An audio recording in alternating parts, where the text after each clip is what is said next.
नमस्ते स्टारगेजर्स। आज हम समय में वापस जा रहे हैं, ब्रह्मांड की शुरुआत में। एक समय की कल्पना करो, 12.8 अरब साल पहले, जब ब्रह्मांड बहुत नया था। उस समय गैलेक्सीज बस बनना शुरू ही हुए थे और अक्सर एक कॉस्मिक डांस में एक दूसरे से टकराते रहते थे। खगोलविदों ने हाल ही में ऐसी ही एक गैलेक्टिक कोलिजन खोजी है और यह देखने लायक है। दो गैलेक्सीज एक दूसरे के चारों ओर घूमते हुए एक विशाल मॉन्स्टर गैलेक्सी बनने के लिए तैयार। हम यहां किसी भी गैलेक्सीज की बात नहीं कर रहे हैं। ये बहुत बड़े थे, गैस और डस्ट से भरे हुए, स्टार्स बनाने की सामग्री से। और जब गैलेक्सीज टकराते हैं, यह एक शानदार कॉस्मिक इवेंट का नुस्खा है। शुरुआती ब्रह्मांड में ये कोलिजन्स बहुत आम थे। यह उस समय एक अधिक क्राउडेड जगह थी। गैलेक्सीज एक दूसरे के करीब थे और अधिक बार एक दूसरे से टकराते थे।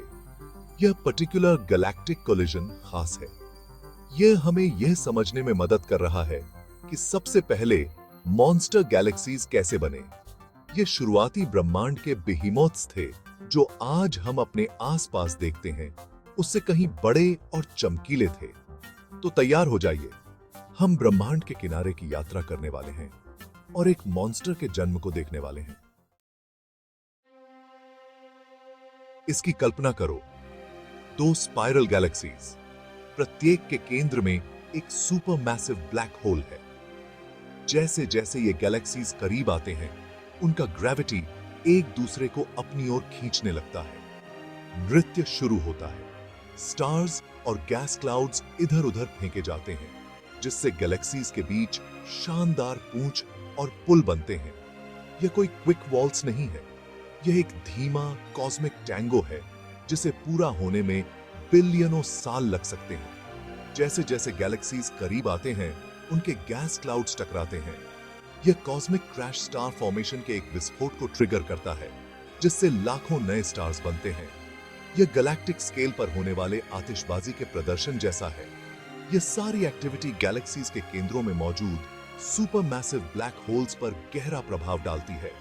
वे आसपास के गैस और डस्ट को खाना शुरू कर देते हैं और बड़े और अधिक शक्तिशाली होते जाते हैं। अंततः दो गैलेक्सीज पूरी तरह से विलीन हो जाएंगे और एक विशाल एलिप्टिकल गैलेक्सी का निर्माण करेंगे। और इसके केंद्र में एक सुपर मैसिव ब्लैक होल होगा, एक मॉन्स्टर जो गैलेक्टिक दावत खाकर मोटा हो गया है। इस तरह पहले मॉन्स्टर गैलेक्सीज का जन्म हुआ, शुरुआती ब्रह्मांड में छोटे गैलेक्सीज के केओटिक डांस से। अब आइए क्वेज़ार्स के बारे में बात करते हैं। ये ब्रह्मांड की सबसे चमकीली वस्तुओं में से हैं, जो विशाल कॉस्मिक डिस्टेंसेस में दिखाई देती हैं। वे इतने चमकीले कैसे हो जाते हैं? यह सब उन सुपर मैसिव ब्लैक होल्स से शुरू होता है जिनके बारे में हमने बात की थी। जैसे ही गैस एक ब्लैक होल में गिरता है, यह मटेरियल की एक स्वर्लिंग डिस्क बनाता है, जिसे एक्रीशन डिस्क कहा जाता है। यह डिस्क अविश्वसनीय रूप से गर्म हो जाती है और बिलियनों प्रकाश वर्ष तक चमकती रहती है। यही, मेरे प्यारे दोस्तों, एक क्वेज़ार है। लेकिन यहां एक बात है, सभी ब्लैक होल्स क्वेज़ार्स को पावर नहीं देते हैं। एक ब्लैक होल को क्वेज़ार बनने के लिए उसे खाने के लिए गैस की निरंतर आपूर्ति की आवश्यकता होती है। और सोचो, क्या उस फ्यूल को प्रोवाइड करता है? आपने सही समझा, मर्जिंग गैलेक्सीज। जब गैलेक्सीज टकराते हैं, तो वे गैस और डस्ट को इधर उधर कर देते हैं और उसे अपने केंद्रों में मौजूद सुपर मैसिव ब्लैक होल्स की ओर फनल कर देते हैं। यह एक फीडिंग फ्रेंजी को ट्रिगर करता है, जिससे ब्लैक होल्स क्वेज़ार्स के रूप में प्रज्वलित होते हैं। तो क्वेज़ार्स केवल शुरुआती ब्रह्मांड के प्रकाश स्तंभ नहीं हैं, वे इन प्राचीन गैलेक्टिक मर्जर्स के संकेत भी हैं। इनका अध्ययन करके हम शुरुआती ब्रह्मांड की स्थितियों और इन मॉन्स्टर गैलेक्सीज के अस्तित्व में आने के तरीके के बारे में जान सकते हैं। Section 4, Unmasking the Past, Alma and Subaru, to the rescue. In ancient mergers की खोज करना कोई आसान काम नहीं है। इसके लिए पृथ्वी के कुछ सबसे शक्तिशाली दूरबीनों और हमारे मित्र ग्रेविटी से थोड़ी मदद लेनी पड़ती है।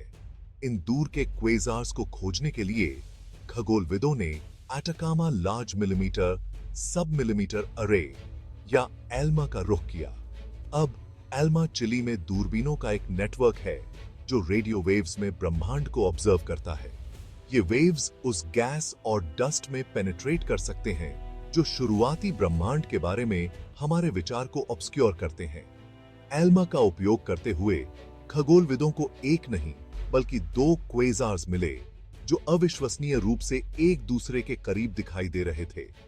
यह एक मजबूत संकेत था कि वे एक मर्जिंग सिस्टम का हिस्सा हो सकते हैं, लेकिन यह सुनिश्चित करने के लिए उन्हें और भी करीब से जूम इन करने की आवश्यकता थी। यहीं पर हवाई में सुबरू टेलीस्कोप काम आया। सुबरू टेलीस्कोप एक शक्तिशाली उपकरण से लैस है जिसे अडैप्टिव ऑप्टिक्स सिस्टम कहा जाता है। यह सिस्टम पृथ्वी के एटमॉस्फेयर के ब्लरिंग इफेक्ट्स को ठीक करता है, जिससे हमें दूर की वस्तुओं की अविश्वसनीय रूप से शार्प इमेजेस मिलती हैं। एल्मा और सुबारू की शक्ति को मिलाकर खगोलविद यह पुष्टि करने में सक्षम थे कि ये 2 क्वेज़ार्स वास्तव में एक मर्जिंग गैलेक्सी सिस्टम का हिस्सा थे। उन्होंने 2 गैलेक्सीज को जोड़ने वाले गैस और डस्ट के एक बेहोश पुल का भी पता लगाया, जो उनके आसन्न टकराव का और सबूत है। Section 5, a bridge of cosmic creation. अब आइए एक पल के लिए उस ब्रिज के बारे में बात करते हैं। यह सिर्फ कोई कॉस्मिक आफ्टर थॉट नहीं है। गैस और डस्ट का यह ब्रिज इन मर्जिंग गैलेक्सीज की कहानी का एक महत्वपूर्ण तत्व है। इसे एक पाइपलाइन के रूप में सोचें, जो गैलेक्सीज के बाहरी क्षेत्रों से मटेरियल को केंद्र की ओर चैनल करता है। जैसे ही यह मटेरियल अंदर की ओर बहता है, यह सुपरमैसिव ब्लैक होल्स के विकास को बढ़ावा देता है और स्टार फॉर्मेशन के तीव्र बर्स्ट्स को ट्रिगर करता है। लेकिन यहां असली मजेदार बात है, यह ब्रिज अविश्वसनीय रूप से फ्रेजाइल भी है। गैलेक्सी मर्जर के दौरान चल रहे ग्रेविटेशनल फोर्सेस द्वारा इसे आसानी से बाधित किया जा सकता है। तो तथ्य यह है कि हम अभी भी 12.8 अरब ईयर्सों के बाद इस ब्रिज को देख सकते हैं।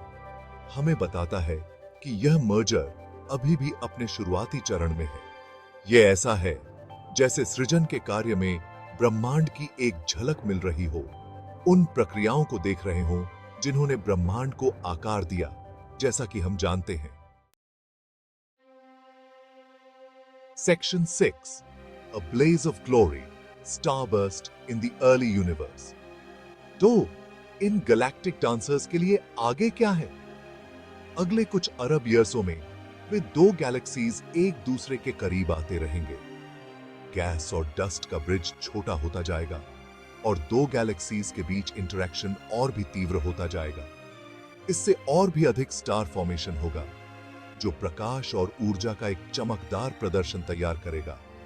हम इसे स्टारबर्स्ट कहते हैं और यह ब्रह्मांड की सबसे शानदार घटनाओं में से एक है। आखिरकार 2 गैलेक्सीज एक हो जाएंगे और एक विशाल इलिप्टिकल गैलेक्सी का निर्माण करेंगे, और इसके केंद्र में एक सुपर ब्राइट मॉन्स्टर गैलेक्सी होगी जो विशाल कॉस्मिक डिस्टेंसेस में दिखाई देगी। इन मर्जर्स का अध्ययन करके हम न केवल समय में पीछे मुड़कर देख रहे हैं, हम यह भी बेहतर ढंग से समझ रहे हैं कि हमारी अपनी गैलेक्सी मिल्की वे कैसे बनी और विकसित हुई, क्योंकि यहां तक कि मिल्की वे अपनी राजसी स्पाइरल आर्म्स और बिलियनों स्टार्स के साथ हमेशा से वह भव्य संरचना नहीं थी जो आज है। यह भी मर्जर्स की एक श्रृंखला के माध्यम से बना था। गैस, डस्ट और स्टार्स का एक केओटिक डांस, जिसने अंततः उस कॉस्मिक घर को जन्म दिया जिसे हम जानते हैं और प्यार करते हैं। ऊपर देखते रहो,